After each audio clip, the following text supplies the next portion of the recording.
up dive. Feel the vibe, get ready to ignite. Untold stories in the airways, flying through the night. Experience voices, tales so bold. Streaming live, the truth unfolds. Untold Radio Network, where secrets come alive. New episodes daily, the mysteries thrive. Great guests, super chat, it's so I remember I share and subscribe. Join the side where truth can't hide. Aliens in the attic, UFOs in the sky. Cryptids lurking, oh my, oh my. Ghosts in the hallway, whispering your name. The paranormal, the unexplained. Become a VIP, get the inside scoop. Unlock the mysteries, be part of the group. Live streaming stories, they're talking to you. Super chats buzzing, join the crew. Untold Radio Network, the secrets come alive. New episodes daily, the mysteries thrive. Great guests, super chat, it's a wild member ride. Share and subscribe, join the side where truth can hide. So if you've got the guts and you want to explore, tune into the Untold, it's what you're looking for. From aliens to ghosts and all that's unseen. Untold Radio Network, where the world's mysteries convene.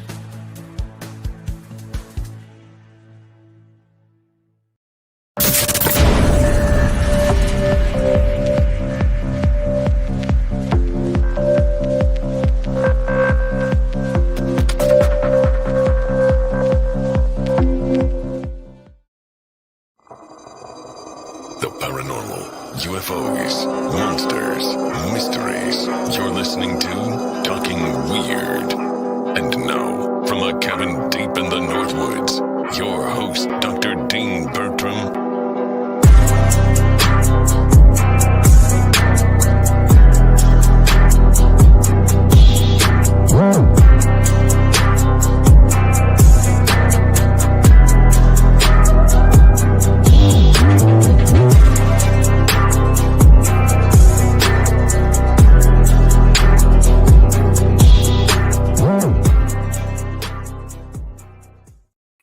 Well, greetings, all my fellow weirdos and weirdettes. Welcome to Talking Weird on the Untold Radio Network. Happy New Year. I'm grateful that you're all here again tonight. I hope you had a wonderful New Year and Christmas period. I'm delighted because I've got my old co-host of Mysterious Library with me and one of my best friends in this wonderful country, the one and only Jason McLean. Greetings and salutations, Weirdians. Yeah, we're not going to do an introduction for me today. We're all family here. You know me, I know you. You know, we're all friends here, so we're just going to kick this shindig off. Sounds good. Sounds good. With my overabundance of beard, I'm growing it out for a little bit, so I can, you know, I was just telling Dean, so I can trim it up here in a little bit. I got a project that I'll be on that we can. When there's more to be spoken of, yeah. When there's more to be spoken of, I'll speak of it. So my Santa Claus look will not be lasting too long. I thought you just grown it out for your side gig as Santa at the local mall, the holidays. I'm honestly too busy at my normal job to do that, man. So, okay, funny story. Funny story, and this is 100% true. My wife knows a man who is a professional year-round Santa Claus, and she did work for his with his family and his website. And the home dude has a Santa's workshop that he keeps on his property. It gets moved, you know, when it's time to go out and do the Santa Claus thing.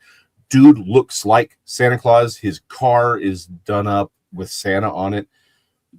The dude looks like Santa Claus, like he came out of a Coca-Cola ad from the 30s. It's nuts. Wow. Mm-hmm. Huh. So before we get into the weird, any tales about Christmas or New Year that McLean residents you'd like to share with us? Any Jason misadventures over the holidays? Actually, no misadventures this year. It was quite calm, quite chill. You know, very restful. That's good.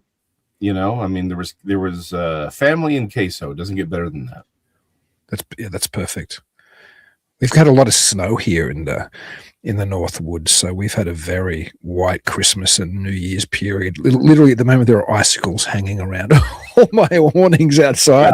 Yeah. It looks like something out of a holiday Christmas movie.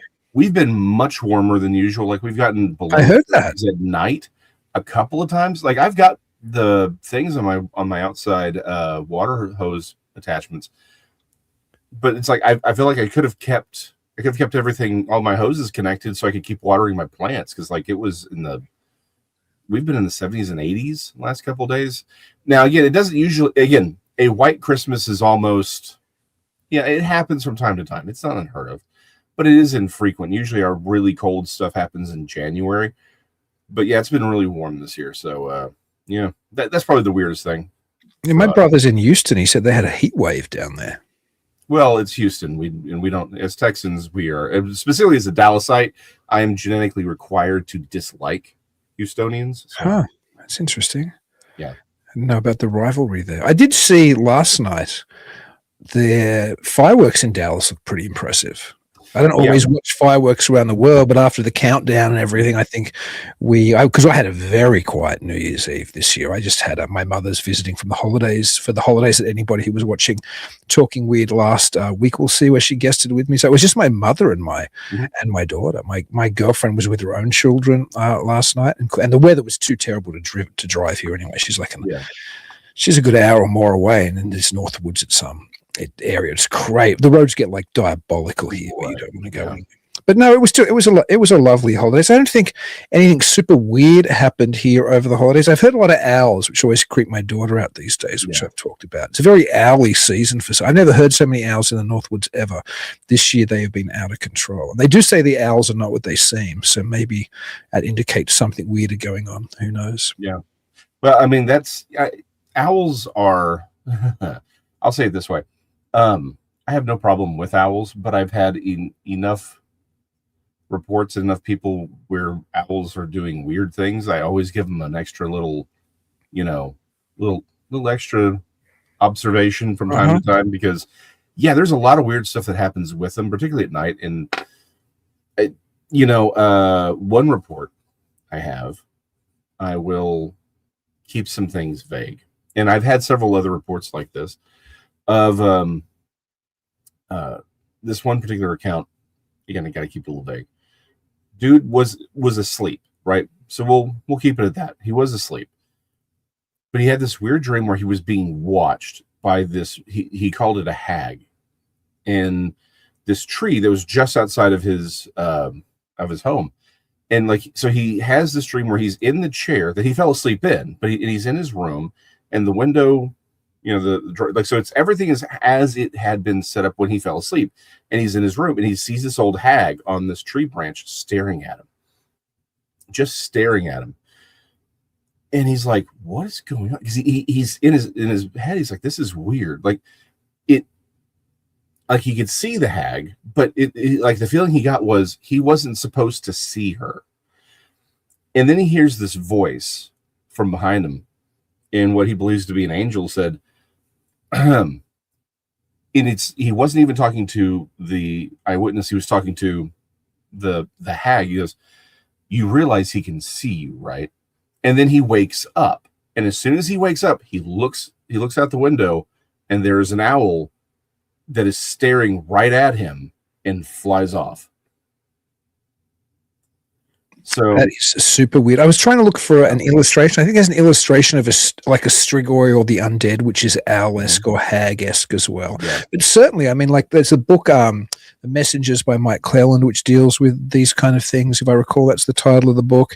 Certainly throughout the history of the occult, the owl's known as some type of, wiser thing. In the history of abduction law, owls are often, involved. Or there's all people perceive things they think are owls and are meant to actually be something else. So an owl is, it's certainly a symbol of something. I remember, speaking of owls and pop culture and weirdness, I remember in one of my favorite shows of all time, Millennium, in the second season of that show, which starred Lance Henriksen and was originated by Chris Carter. I love it. It's one of my favorite television shows of all time. The second season of that show might be the greatest season of network television ever. It's so good, or Fox or whatever it was on any television ever. But there are two groups, the Millennium Group, who they're meant to try to be stopping, or fighting the horrors of the millennium, because this was made before 1999, where everybody was thinking the world might end. So it was, very well timed. But one of the groups was called the Owls, and the Owls thought that we actually had longer, that it was the middle of the night, while the Roosters, the other group, were like, alarmists. They thought the millennium was about to take place. So even in pop culture, the owl becomes a signifier of a secret society, or, other things. There's something mysterious about that bird. Well, you've got the Court of Owls in Batman lore, and Lilith is literally a screech owl. Like, Lilith is an owl. And that's not just a biblical concept. That is a Mesopotamian concept, right? Inanna is believed to have had at least some influence on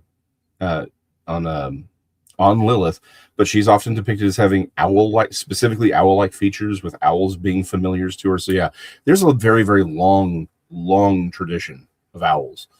And similar night creatures, because when you get into like the Philippines, right, Indonesia, where they don't have a lot of owls, but they have very large bats. Like in Australia, we do as well. Or yeah, where I was from in Australia, we do. Yeah, absolutely. Things which are denizens of the night, the creatures of the night, what music, they make. Anything which is nocturnal, perhaps it goes back to when we were around the campfires, or hiding in our little mud huts or whatever, the things moving and lurking outside, things that can see in the dark and we can't see them. There is something innately, regardless of the supernatural or paranormal realities of the connections of these creatures with those things. Just the fact that there's things out there which are prowling around when we can't see them, it's scary. 100%. And again, there's definitely and we've talked about this a lot, right? That a lot of this does see a lot of the supernatural manifestation seems to use the medium of cultural concepts and contexts to communicate with us and to interact with us. And yet, while that is 100% true, there are themes that seem to transcend culture to a degree, right? That seem to be some degree of cultural universal. The wild man mythos, where you have a humanoid figure that is also part, usually it's a goat, but bull, that's probably the most traditional version, but bull legs, again, digitrade hoofed legs is the best way to look at it. And horns or antlers, that's pretty universal, as are, going back to the idea of owls very specifically being connected to these, and it's really weird because it's almost always goddess or witch connections rather than, because some of these things, some symbols sort of jump around as to who has them and what they're doing, but owls are almost very, very universal. Except for those areas where there aren't owls and bats take that place. So it's all, and again, even then, it's witches that they're connected to, and goddesses, even in Indonesia. So, in the Philippines. So it's just one of those weird things that it does seem culturally derived, and yet maybe larger than culture itself. So who knows? Yeah, certainly Minerva, of the Greek-Roman type tradition, was associated with an owl. An owl was her symbol. And of course, and the antler thing, it's interesting because that always becomes masculine, the antlered thing. Like, it's the horned man, for example, is the equivalent of the goddess in those, supposedly in those older, pre-Christian traditions, of Europe. But we could talk about this stuff, as you and I could go down rabbit holes of folklore and mythology. Yeah, this is all. Yeah, this is the entire night. We need to do that again.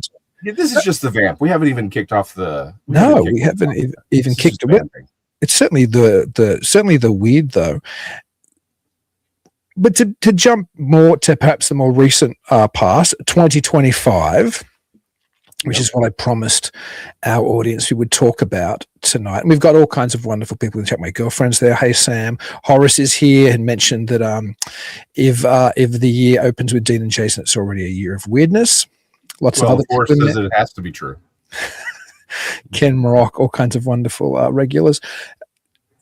What do you think the highlights, not necessarily your personal highlights, but what were the highlights of the weird, do you think? What were the things which were significant in 2025 in the broader Fortean weird space? Honestly, I was thinking about this, for the last week while we were talking about this. Really, I think that there's two major highlights, right? And sort of the same thing with the passings. Like, there's a lot of people who've passed. There's a lot of news, but both sections seem to have like two highlights or two issues of real broader prominence. And I think the first one, because the second one is definitely going to take up the rest of the episode. The first one is Katie Elizabeth has had a really, really big year with again, material from 2024, but it came to prominence in 2025. If you don't know who Katie Elizabeth is, she's a cryptozoologist who focuses on lake monsters, specifically Lake Champlain. But she's recently been out to Loch Ness, did some really great work out there. She's one of the researchers who has gathered multiple accounts, or not just accounts, but actually made the recordings. And there's been other evidence, but specifically of echolocation in Lake Champlain, which is a freshwater lake. Nothing in that lake is supposed to echolocate. And yet we have multiple confirmed recordings that have been tested by numerous labs, and it's clearly not supposed to be there. It's echolocation.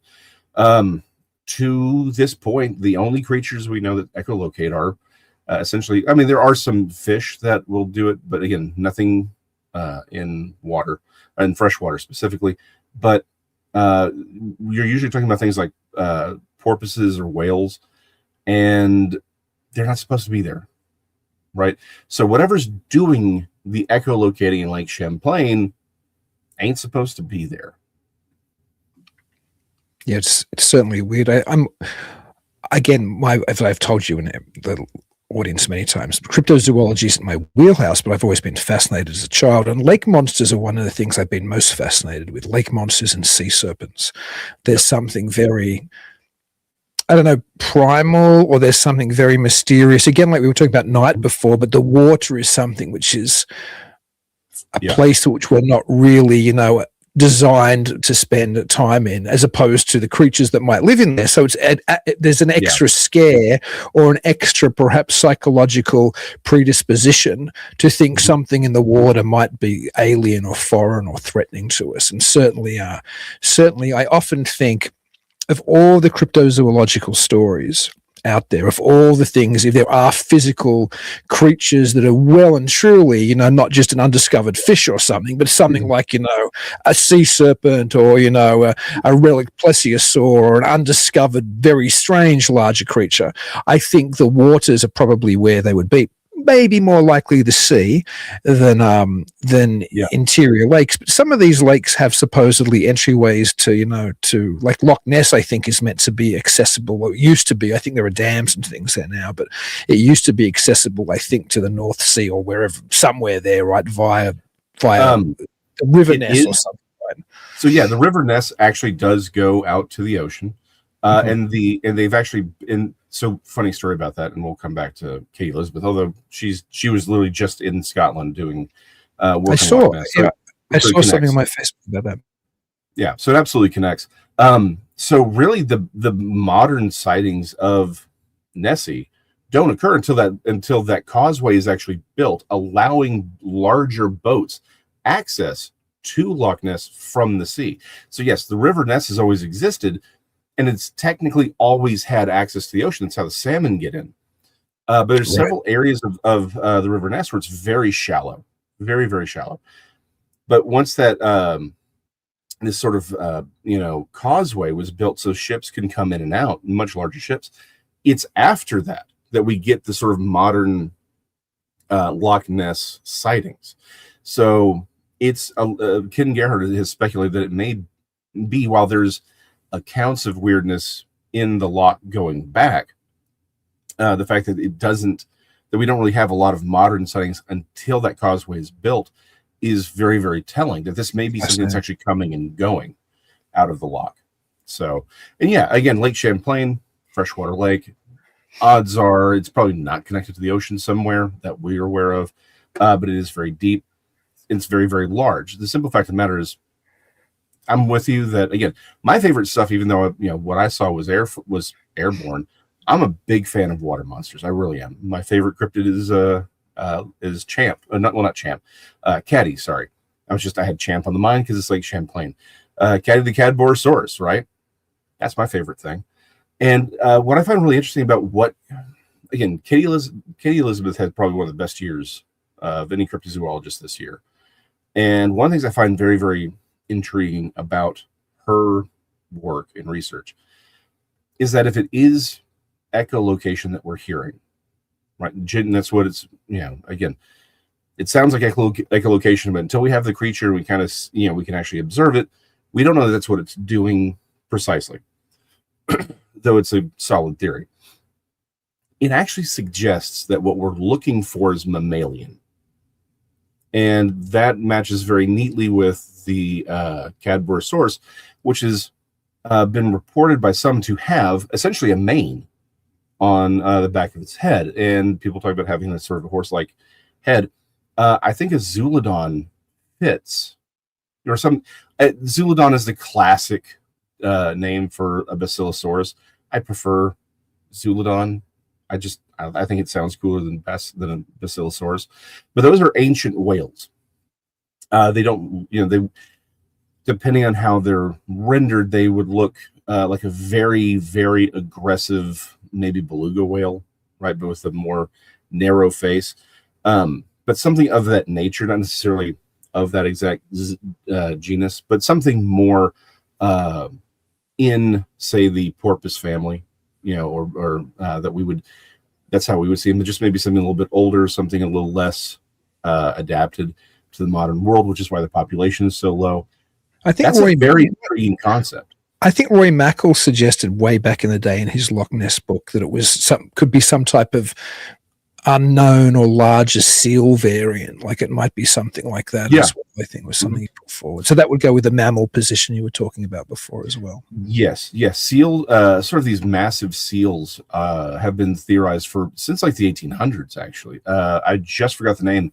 There's one, oh man, I cannot remember the name of it.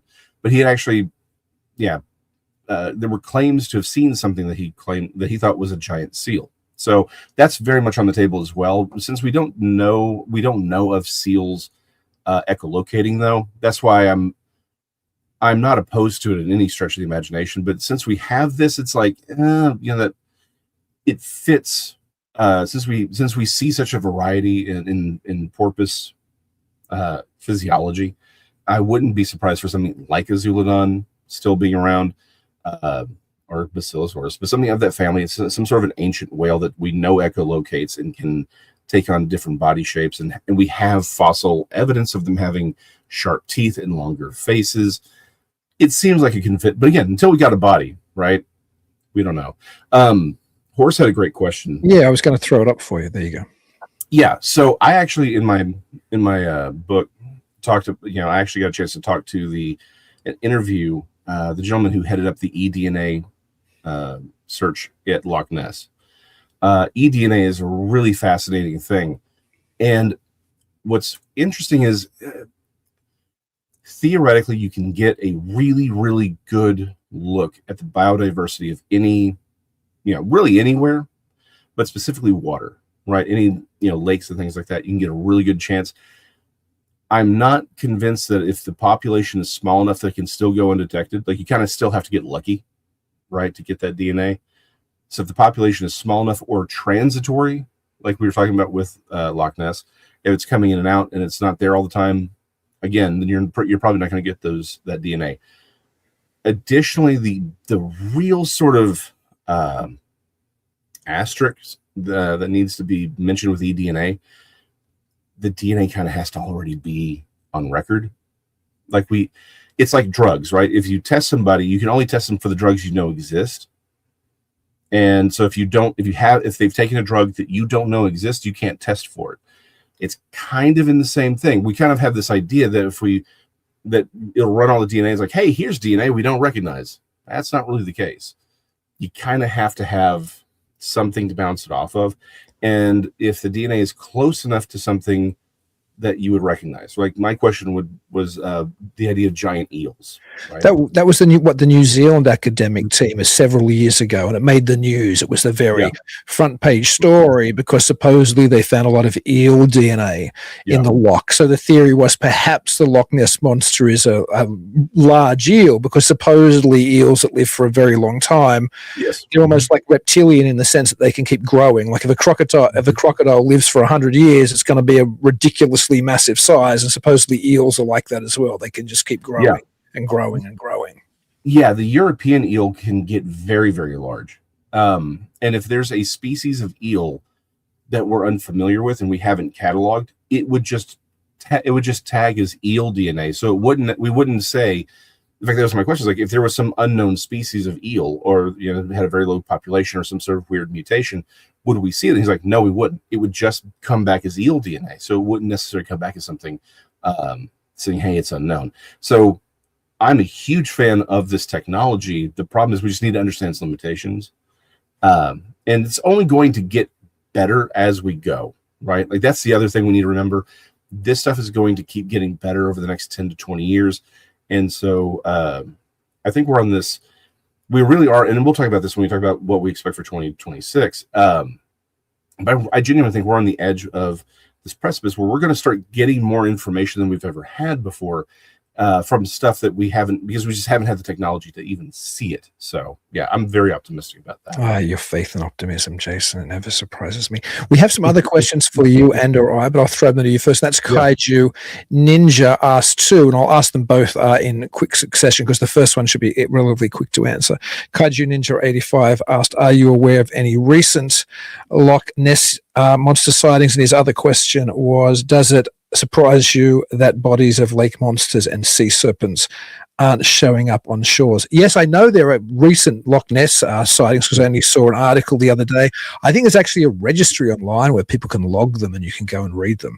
I believe. Yeah, I've been a little out of the loop because I've been busy with what I'm working on. But I've heard of a couple of sightings. But like you said, there is a registry for it, so you can actually just go and look it up.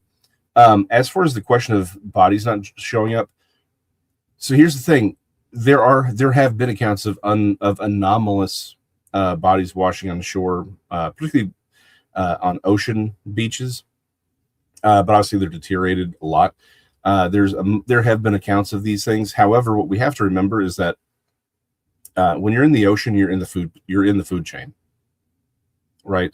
I mean, do whale carcasses show up on shore? Yes, but usually they've beached themselves while they were alive, right? It's very, very rare that a dead whale washes up. Usually it's been beached and dies. And think about, like, I've got a pond next to my house, right?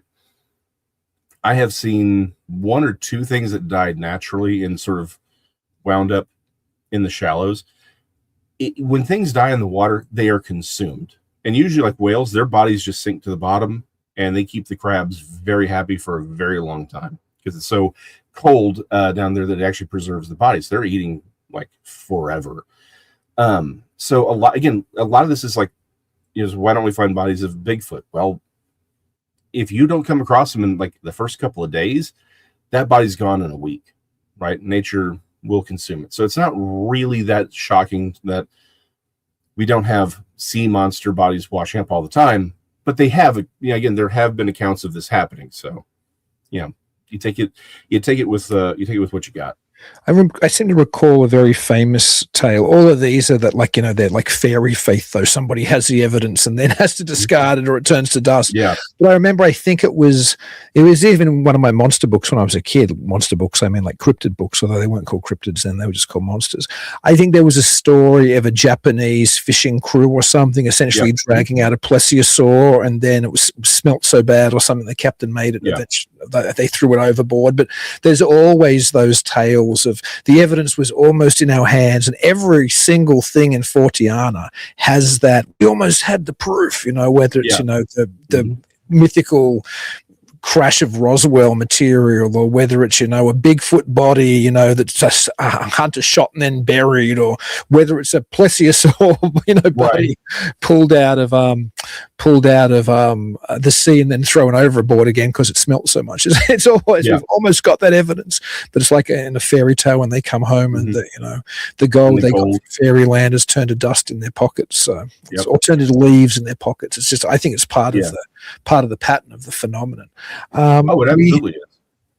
We had my wonderful girlfriend Samantha just mentioned that that I don't know if you recall, but when we met you at for Flesh for the first time, I've obviously known you for years, but when we went to Crossing Realms conference in Missouri, my girlfriend and I, where you guys kindly invited me in to show the Shaver Mystery and speak, you did a wonderful drawing, because you're a very talented artist, for those who don't know, of Sam's son pitching in baseball. It was like, a cartoon kind of thing. And she just wanted to say how much he appreciated and how he loves that picture that you did for him. So thank you. Well, I'm really glad he likes it. That's my favorite thing about doing live drawings and sketches is, giving people something that they want that you really aren't going to get anywhere else. And it's my favorite thing. Now, he just quickly, before we jump back into our chat, we have the wonderful Squatch Mama says regarding, I asked people to chime in and say what they thought was, the most interesting things in 2025. Squatch Mama says, most exciting 2025 Cascade Range incidents within 48 hours. Researchers documented 40 plus footprints, thermal footage from 2 separate teams, strange vocalizations, and consistent eyewitness reports. Now, you might know something about that, Jason. It's, again, the Bigfoot world's a little more outside of my wheelhouse. No, I've heard a lot about it, and again, unfortunately, I've been very, very busy, so I haven't had a chance to be as familiar with it as I would like. There's a lot there, and I think we are finally at a point in this realm where we can start doing really good metadata analysis, and so that is, I think, going to be a huge, that again, because we have 2 separate teams working. The data that's been collected is going to allow us to kind of take that bigger step back and actually start cross-referencing material on, again, a metadata level, which I think is actually going to reveal a lot more than we've been able. Again, this is part of my optimism. I think we are finally to a point where we can start seeing a lot more of what's really going on, rather than where we've been over the last 60 years, where it is kind of disjointed. It's here's this thing over here, here's this thing over here, and everyone's sort of doing their own thing as we've been growing as a science, right?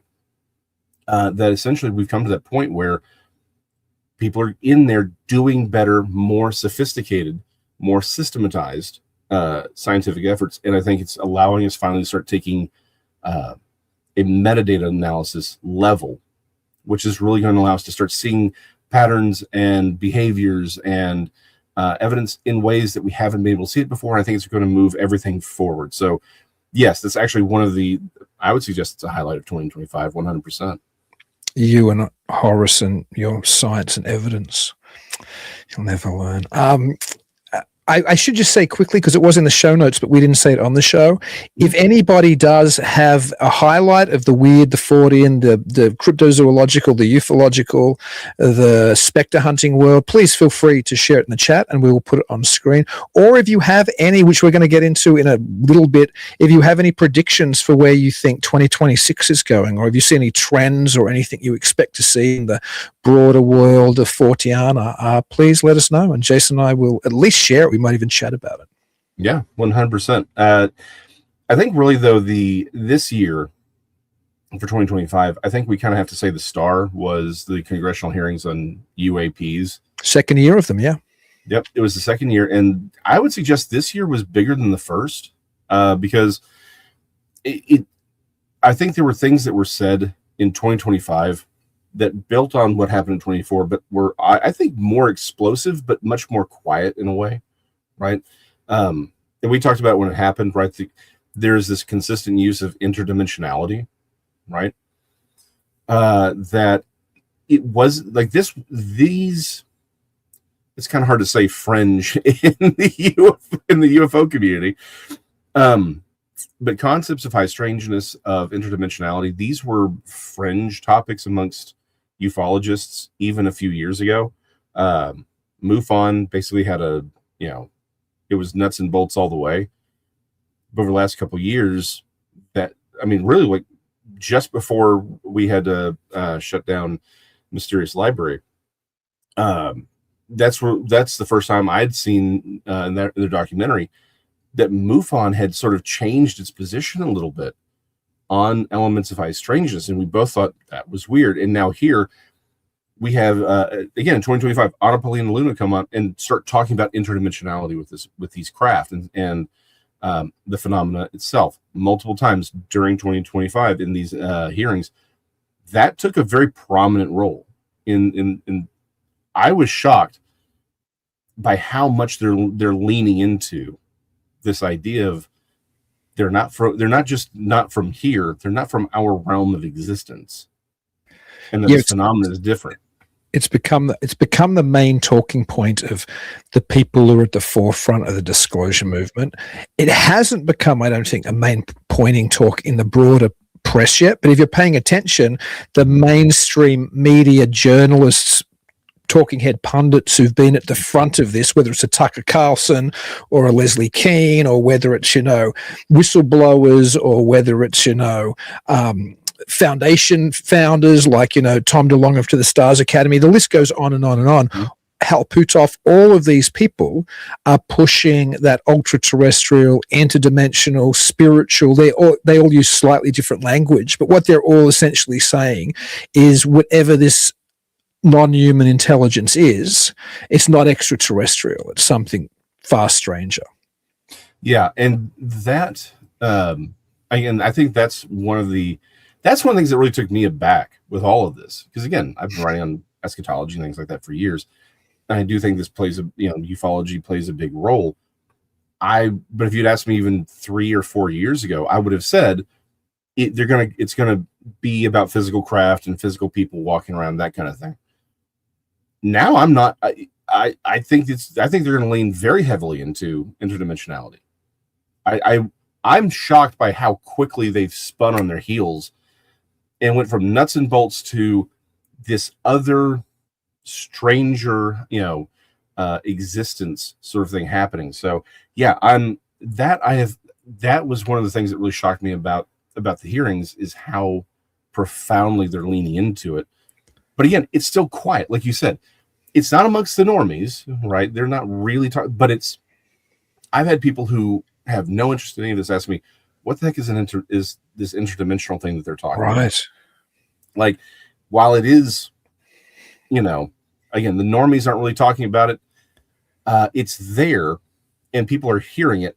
But for people in the know, right? People who are here, the fact that I'm hearing this on C-SPAN freaks me out to no end. Because I'm like, this is weird. Like, it went from nuts and bolts to things walking through walls overnight, and again, I kind of had a feeling this was the way it was going to go when they changed to the UAP, right? Instead of unidentified flying object to unidentified aerial phenomena. I thought that was sort of a giveaway too. It's like, hey, that they're telling you this is something else. Yeah, you could see it slowly being interjected into the conversation. Where the normies might get turned onto it is, I have no idea yet what Spielberg's Disclosure Day is actually going to contain, but I've certainly heard people analyze that trailer, including people I respect in the Fortean world, suggest that he might be pointing at something other than extraterrestrial. Now, of course, the great disappointment of Close Encounters of the Third Kind, which is probably still the greatest movie ever made about extraterrestrial visitation and contact, or alien or UFO visitation and contact, is that the ending had to be so literalized and Disneyified, while the rest of the movie contained all those elements of high strangeness and weirdness where you weren't sure what it was yet, which is kind of this space where we're trapped in this kind of liminal space where we don't know the answers. Spielberg, whether just for narrative reasons or for his own belief system, felt the incredible urge to literalize it at the end and have these, nuts and bolts spacecraft come down with these, childlike extraterrestrials inside, which of course upset Jacques Vallée immensely at the time, because Vallée and Hynek were both I suppose, feeding, or they were both consultants for Close Encounters. And Valet, obviously, particularly then, even more so maybe than now, was much more hostile, or much more suspicious of a nuts and bolts interpretation. And he didn't like that Spielberg ended the movie that way. And to be honest, it is now as much fun as it is when the Disney type of, When You Wish Upon a Star tune is playing, and that music, John Williams score, raises, and we all get excited, and it's just this powerful motion picture moment. The reality is that movie is so much stronger up until that final act reveal of what's going on. If they could have, I would love the movie. I do love it, but I'd love it much more if it had stayed weirder. Perhaps Disclosure Day, Spielberg's film coming out, I think, is it later this year? The end of this year, I think. Is it set for December of this year, 26 or something? I think. Anyway. Yeah, I can't remember off the top of my head. Anyway, I've seen the trailer for it, though. Yeah. Maybe it's this summer. It's a ways off anyway. Or at least I'm guessing 6 months from it. But perhaps that will do that normie convergence. Maybe if all of a sudden the Spielberg movie suggests that this is something beyond the extraterrestrial, then the same way Close Encounters of the Third Kind injected all these ideas of the language which Heineken had formed for Close Encounters of the First Kind, the Second Kind, and the Third Kind, that was injected into the public consciousness overnight by Spielberg's movie. So perhaps Disclosure Day will do the same thing if the revelation is, well, this is something more mysterious. Now, I don't know if that's what's going to happen, but that would certainly be the normies are on board now and understand the dialogue, or the conversation we've been having for the last 70 years in ufology. I think your suspicions may be very well borne out, because the thing I think you're forgetting is he had another crack at the Close Encounters of the Third Kind when he did Indiana Jones 4, right? The Crystal Skull. That's how it ends, right? As it's very clearly a gray alien skull that's a crystal that wasn't carved, and he put it on the body. Spoilers for anyone who hasn't seen it. It's not my favorite Indiana Jones movie, but they put it on the head, or they put the head on the body, and they start moving around, and they go back to life as these aliens. And the guy who's been a raving lunatic the entire movie, because the crystal skull had power over him, he explains what it is. Now the trance is sort of taken off of him, and he's back to his right mind. That the UFO that they're in, they run out real quick. It comes from someplace else. It's not just that it's from another planet. It's from a place between worlds, is literally what he says. So I think, given that he went that way, the sort of the more ultra terrestrial, interdimensional crack in the Indiana Jones movie, I think it's going to be borne out that the Disclosure is probably going to go more towards something that is different from the traditional, alien UFO movies of 40 years ago. I think while we're on this, it's probably worth mentioning the incredibly successful documentary which came out a month or two ago here after playing at South by Southwest earlier in the year. Oh yeah, and that's Age of Disclosure documentary by Dan Farrar and executive produced by Lou Elizondo of all people, and a movie which really the level of the people in it, from Marco Rubio on down through all the usual government usual suspects who are in the UFO phenomenon, to ufologists, to Lou Elizondo himself. That movie was directed by Dan Farrar, who'd earlier produced another significant UFO documentary a number of years ago, but he also was a producer of Spielberg's Ready Player One. So he's obviously buddies with Spielberg. Yeah. So it's interesting that it's almost like a 1-2 punch, that this year we get Age of Disclosure from Spielberg's producer, and next year we get Disclosure Day, like a year later from Spielberg. I mean, this might be a level of paranoia or just me trying to overthink it, but it seems to me that those guys must have had a conversation, given that they're both clearly really interested in the UFO phenomenon, presenting it, in one way or another on the silver screen. They must have talked about this. Was it just like, oh, funnily enough, I've got a movie coming up called, Disclosure Day. Well, that's weird, Steve. And I'm just making Age of Disclosure. I just find it that something bigger potentially is going on behind the scenes. That doesn't mean it's notorious. That doesn't mean it's a psyop, although it could very well be. But there's some coordination here, it seems like to me. I would suggest there is. I mean, again, it's Steven Spielberg, right? Like the dude is in. He's in the know on a lot of stuff, and I don't mean that, again, like you said, I don't mean that nefariously, like the government's taking them out and it's like, here's the bodies in a fridge, right? Like they didn't bring out an ice cooler and like, here it is, make ET. What I mean is he is very much in the UFO community, and he's very well connected. He is a big fan of all of it, so I wouldn't be surprised if there's, back.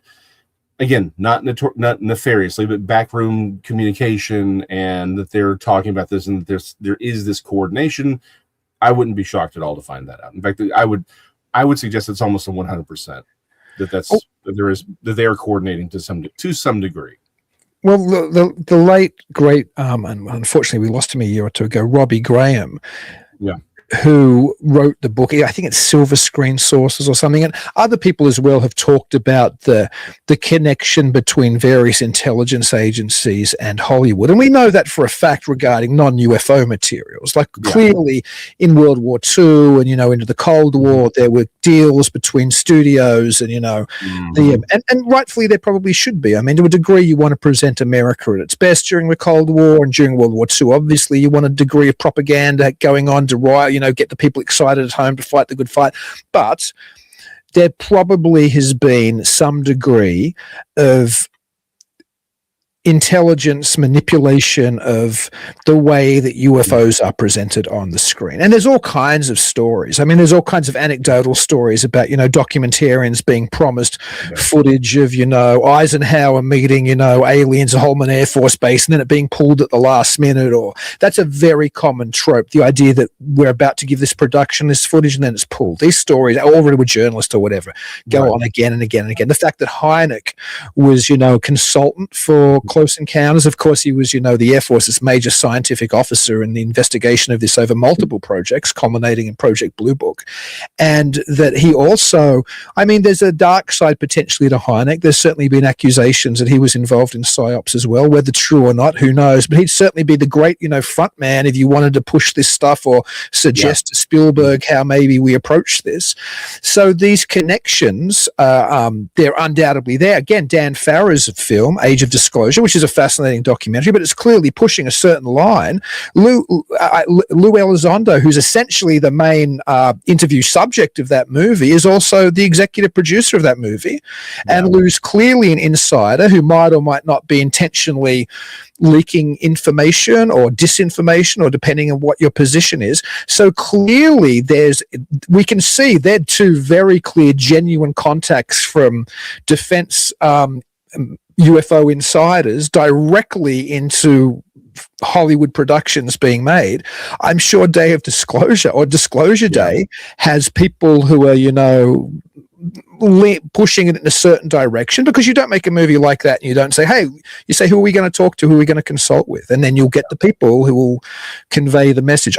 Anyway, again, a little paranoid, but maybe not. And so that's my suspicion. Is I don't think we're going to get disclosure in 2026. I'll say that now, but I think we're going to continue on the track that we've been on since 2017, which seems to be, if not accelerating to disclosure, because I'm not somebody who thinks we're about to get disclosure, but still continuing in the direction that it's going. And with the new Spielberg movie clearly even using the term disclosure, we're clearly getting a cultural push, a cultural excitement, a cultural encouragement to look in that direction. Yeah. Now Nick Redfern and I have had this disagreement for a long time. He was, again, I don't know, I haven't talked to him about it in a couple of years, so I don't know if he's changed his opinion, but one of the things we would disagree on is he would think there's never going to be disclosure. And again, disclosure meaning, and I think this is the problem, is everyone is sort of assumes, well, here's the file and this is the truth about UFOs kind of thing. And I'm like, well, you're assuming they even know what the truth is about this stuff, right?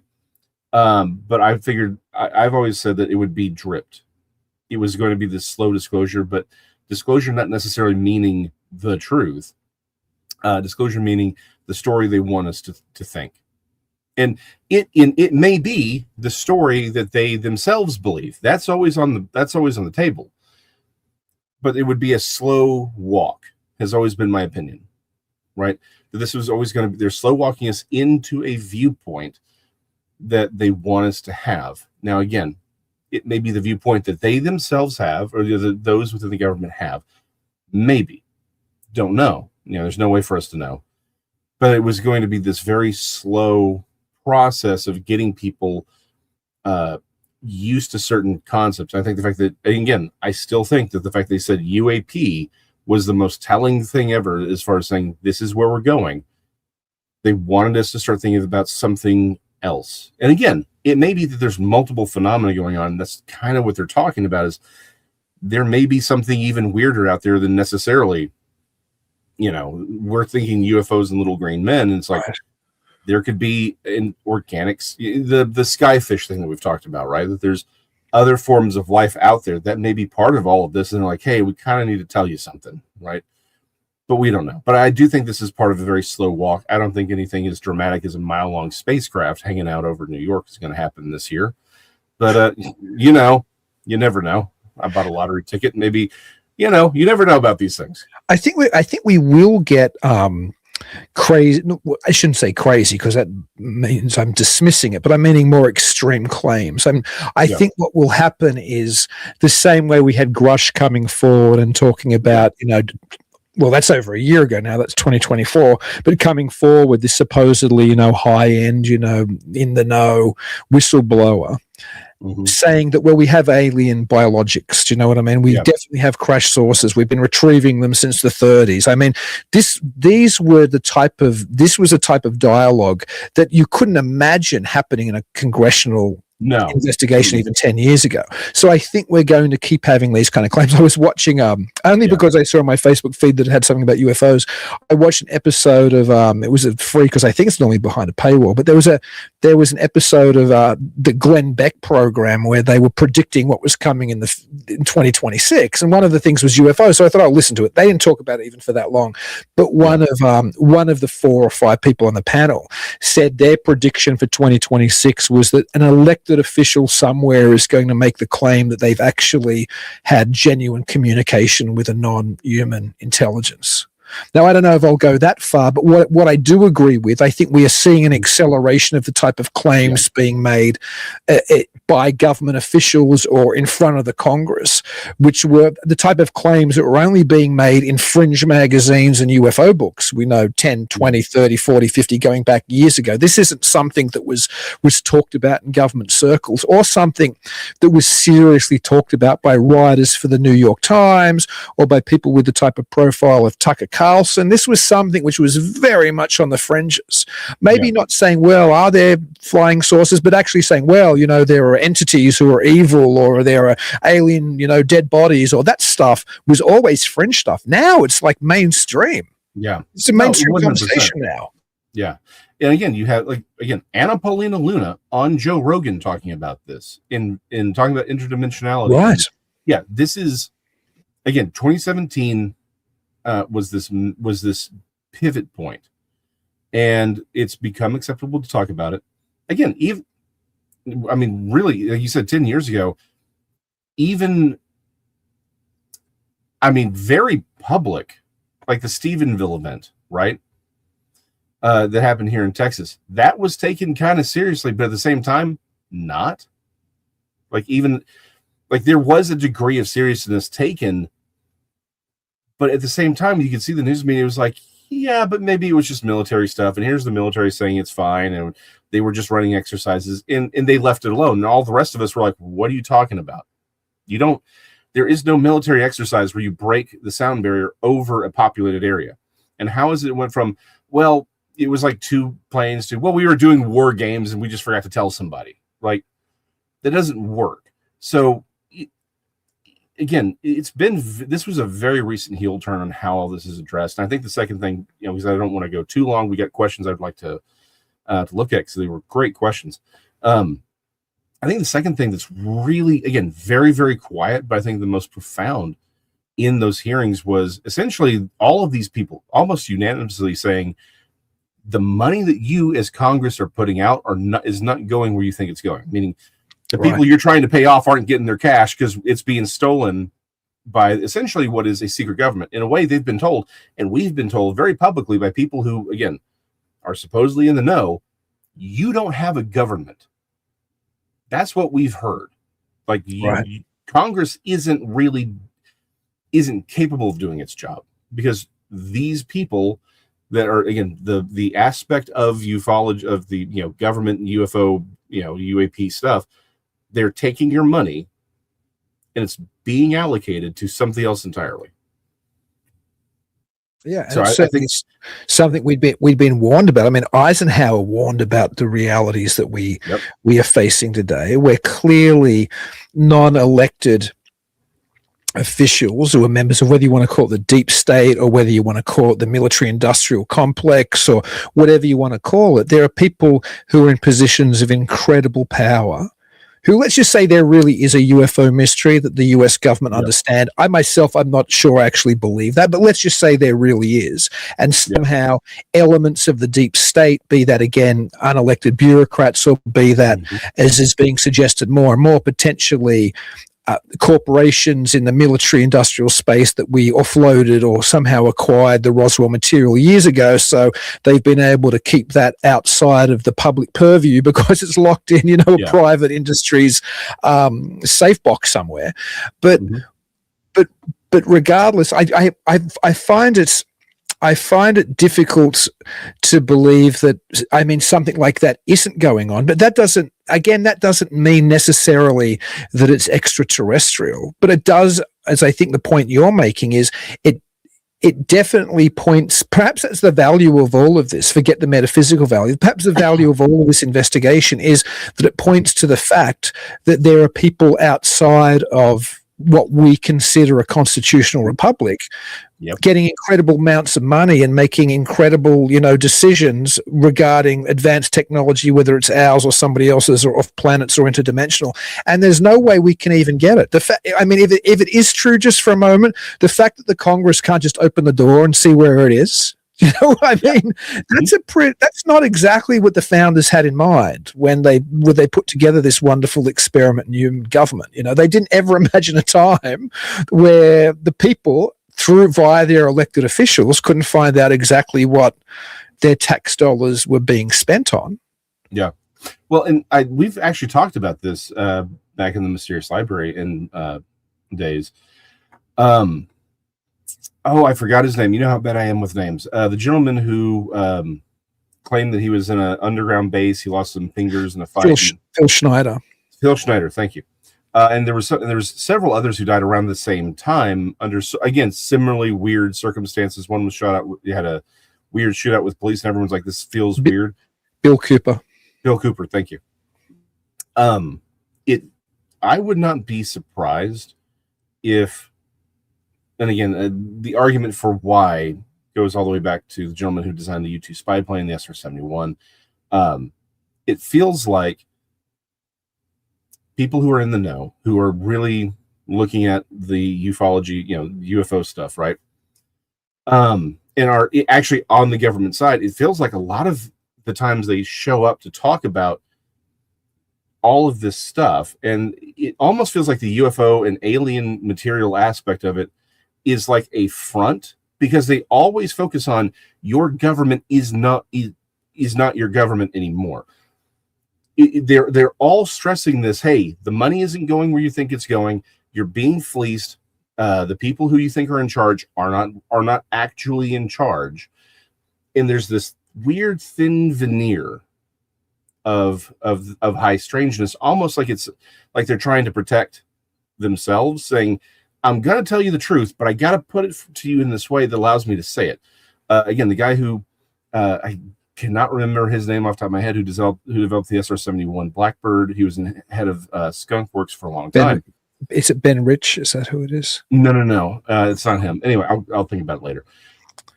He claimed that he got his idea for the blended wing design from looking at UFOs, right? And we've talked about forever that the Kenneth Arnold sighting was actually probably experimental Nazi aircraft, right? Captured during World War II. And we got a lot of the material from there. And it was almost like he was using the this UFO sighting as a way of saying, because he, by all accounts, he was a really good guy. the SO-71 is my favorite jet of all time. So I really love his work, and I've read a lot about him. Everyone says he was a great guy. I could see him saying, I can't say what this was. I can't release, Operation Paperclip information. So I'm going to use the whole UFO thing as a way of saying, of admitting that I didn't come up with this technology, right? Just as a way of clearing his conscience. So I would not be surprised if, again, regardless of whatever the facts or truth about the UAP stuff is going on, there is this undercurrent that's been there for a very, very long time of saying, guys, your government is not in control anymore. And all of these people that are it's all this stuff on the fringe. The money isn't going where you think it's going. They don't have control. And that is a very prominent, but very quiet theme of all of these congressional hearings. So I think it may just get more interesting. That's a good point. It's interesting somehow who that type of dialogue benefits. Does it maybe benefit us, the U.S. tax-paying public, maybe, or does it maybe cause more contention at home? This is a ridiculous idea, but it's not an impossible idea.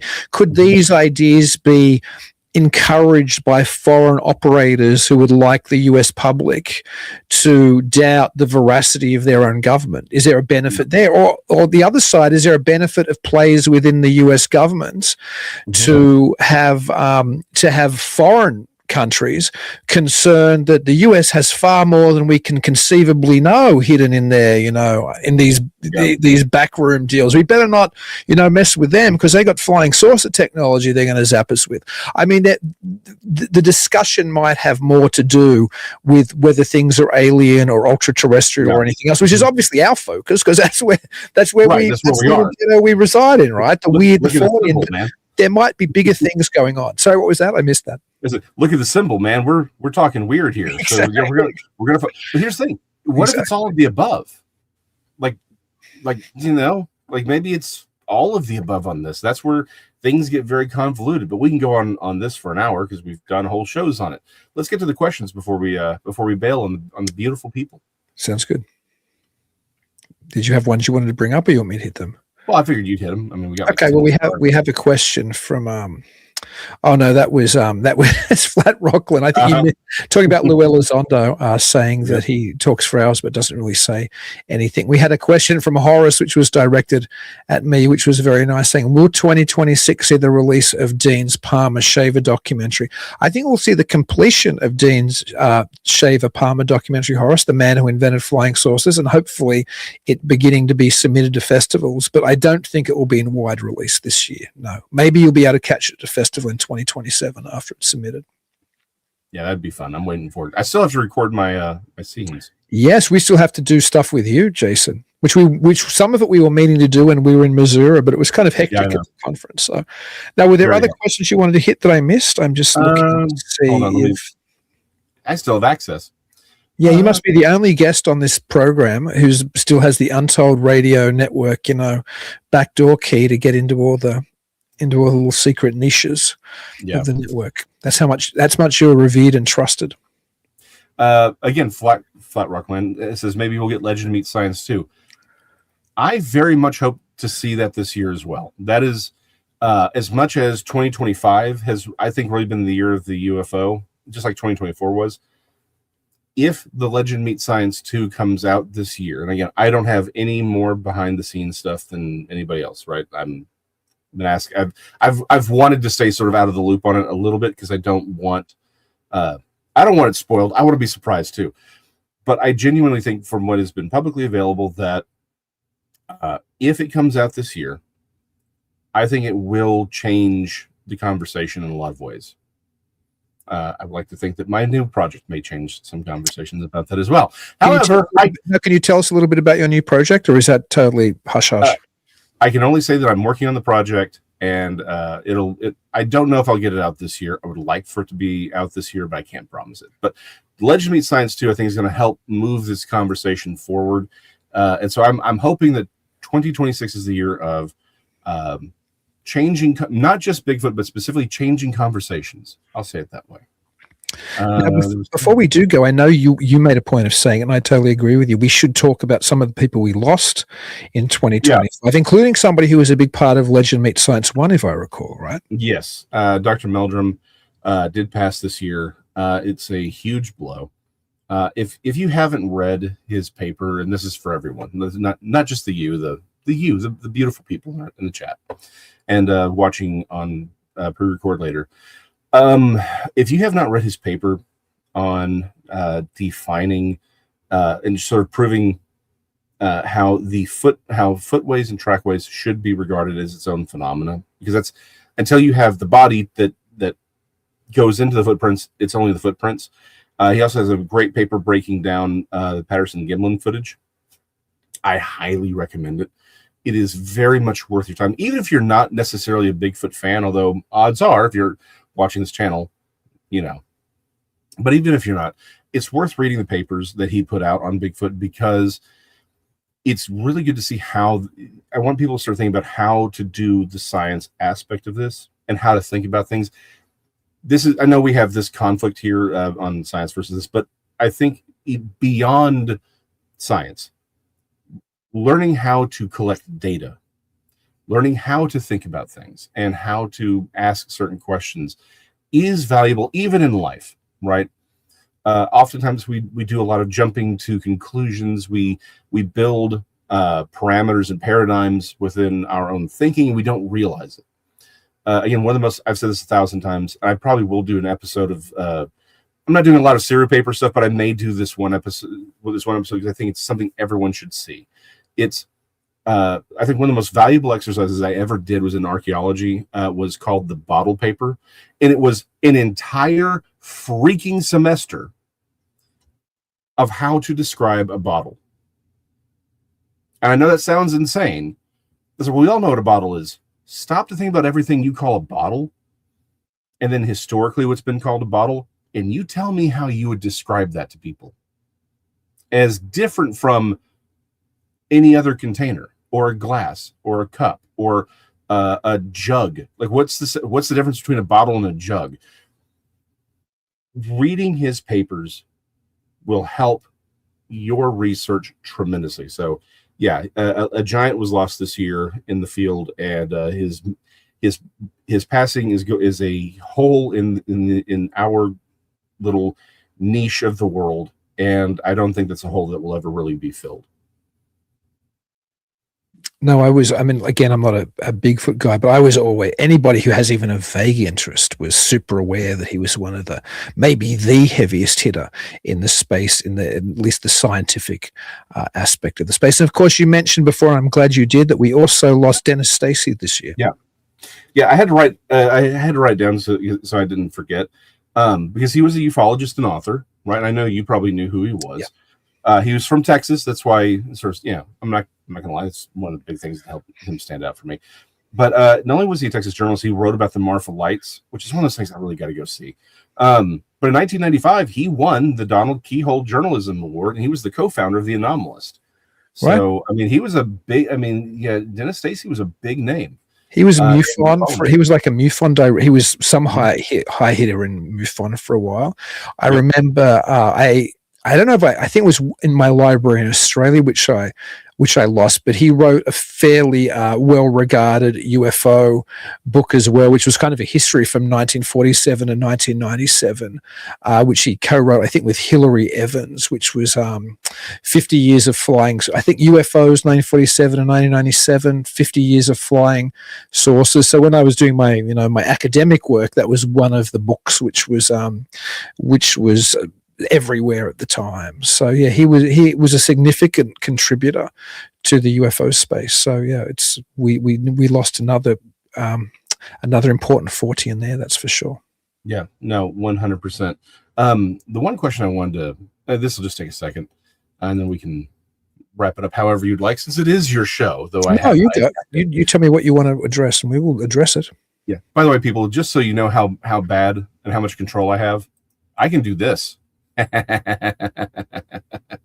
Oh, you fools, you poor fools. But yeah, no, NMW Northwest Native Tracker asks, how would you match behavior to cryptid type? So sort of going the idea of the meta-analysis that we're doing, the materials and the money that's finally out there is allowing us to do stuff that we could do on a more and I did mention behavior on a meta-analysis level. it's not so much necessarily that we could say 100% this is Bigfoot or this is whatever. But what we can do is we can start seeing patterns, ecologies. We can start associating better details, and that may actually allow us to see behavior.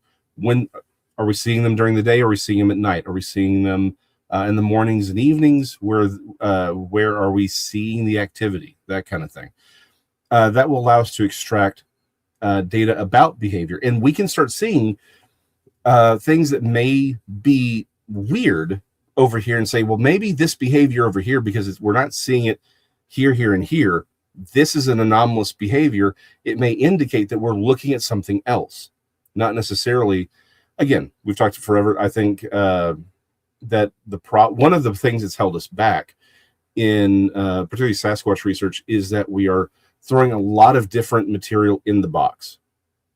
So if there is a physical, biological, what I would call a naturally occurring biological entity or NOBI running around, that's great. But if we're also calling a lot of stuff that isn't, right, that is maybe more Fortean, to use Dean's parlance, then then essentially what we've done is we've muddied the waters so much that we can't see it. But if we have the data and we're just looking at data, not necessarily names, then we can start seeing stuff that maybe doesn't fit other patterns, including behavior. Like when are we seeing it? Where is it happening? The environment, that kind of thing. We can say, okay, this is different from all of this. And so that will allow us to start asking, I think, better, more piercing questions that actually allows us to come to conclusions faster and get us down the road.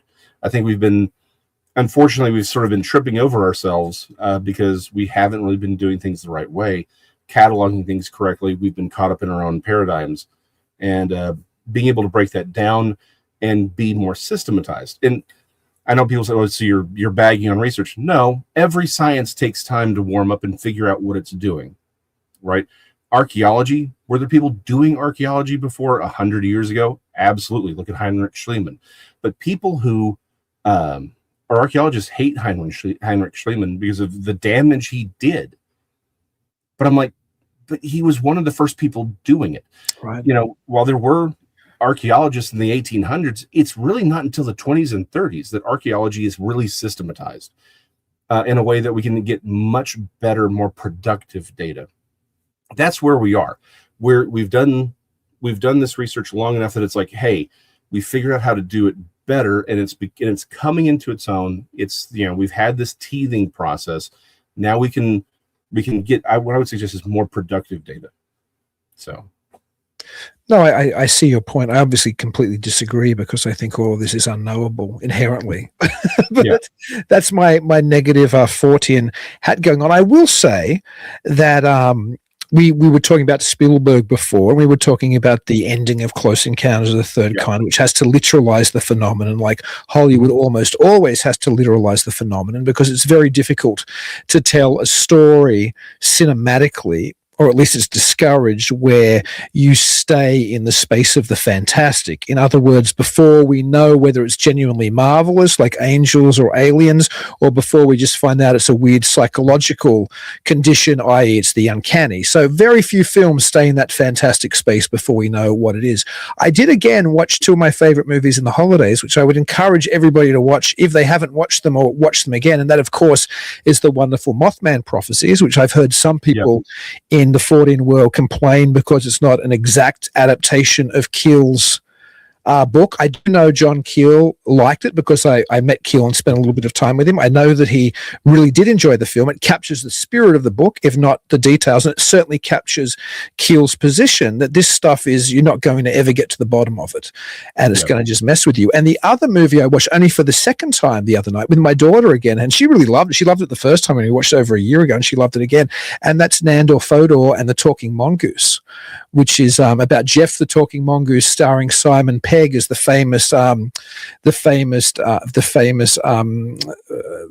guess psychic investigator Nandor Fodor. And it's an incredible movie. It's so good. I've never seen it. Oh, it's a wonderful. It's on. I think it's free on Prime at the moment again. Anyway, it's Nandor Fodor on the Talking Mongoose. It's amazing because again, it's like, is it a hoax? Is there something else happening? Like you're stuck in the space of the main protagonist, Nandor Fodor, who's incredibly frustrated and trying to work this out. And I think that's where every 14 investigator really is. Although many think they're going to get the secret, I think they're ultimately going to be like. Nandor Fodor at the end of that movie still, don't want to spoil it, but, battling this uncertainty. So, no, I will watch it this weekend. I don't think I've heard of it. You're going to love it. It's so good. One of those weird, again, completely off topic, but on the topic of weird things you find on Amazon every once in a while. I just forgot the name of it, but it's about this artist. It's played by Benedict Cumberbatch. It's this weird, biopic about the dude who painted cats in the 1800s. It is just look up Benedict Cumberbatch, and it's an artist. The guy had schizophrenia that got worse as time went on. Gosh. But the paintings are, and it's the story of him painting these paintings and his life, and it's beautifully tragic. And it's one of those things where it's weird, but it's a lot of fun is the wrong word. I really appreciated it from an artistic perspective as well, and sort of it's worth watching. That's all I'll say. And what was the title? Could you remember the title? Or? Hold on, let me see if I can find it, because it's try to. He's painting these wild paintings of cats the entire time. Hold on. Flat Rockland offered it to us. Thank you, Flat. The Electrical Life of Louis Wayne. Yes, that's it. Thank you for was that Lewis? How do you pronounce that? I think it's Louis. Yeah, Louis. Okay, maybe it's Lewis Wayne. Anyway, the electrical. Yeah, put it up on there. Go watch this. Go watch the Mongoose movie first. But this one is a lot of it's a really interesting film. The production quality is this. It feels almost like a really weird 90s made for television movie. Right. But all the actors in it are amazing. So you're like, what is happening here? It's something that should be observed and should be watched and appreciated for what it is, and it's really cool. So it's amazing. Well, I sure wish you the very best. I know you're always in my prayers, Jason. I hope you have an incredible 2026, and I hope we get to see each other in person in the not too distant future. And of course, I'm not going to let you be a stranger to Talking Weird. Thank you so much for coming on. It's always so much fun to chat to you. Always a pleasure, Dean. Really appreciate it. Well, until I talk to you, Jason, again, hopefully very soon, and until I talk to everybody else out there, firstly, Happy New Year. And secondly, please check me out again. Same weird time, same weird network, the Untold Radio Network, next Thursday night at 9 p.m. Central. Keep it weird.